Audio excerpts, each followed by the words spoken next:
La troisième traversée de la mer n'était pas la dernière. Un autre va-et-vient entre deux rives est encore suggéré. Ils viennent sur la terre à Génézareth. Ils accostent là, ils sortent de la barque. Aussitôt les gens le reconnaissent. Ils parcourent tout ce pays-là. Marc 6, 53-54. Quelques événements plus loin, cela se reproduit.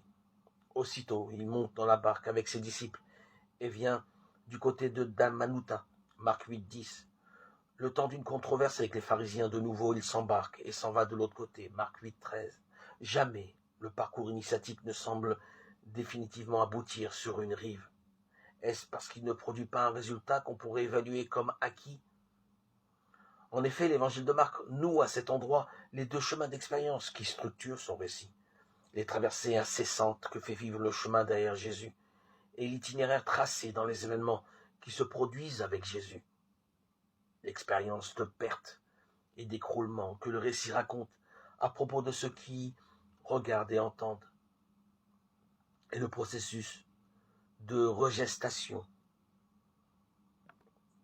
que doivent vivre ceux qui suivent Jésus. Il est d'ailleurs intéressant de constater qu'au même endroit, l'évangile de Marc fait de la guérison du sourd mal parlant un travail de parturition, et de la guérison de l'aveugle concentrée d'un parcours jamais clos sur un acquis. L'évangile de Marc donne au chemin de Jésus sa dynamique d'escalade.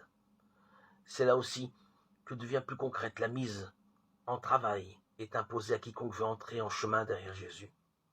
Le texte de Marc balaye pour cela notamment trois composantes fondamentales de notre humanité. La difficulté à trouver sa place parmi les autres dans une vie où on se frotte les uns aux autres. La délicate rencontre de l'autre sexe quand on est un homme ou une femme.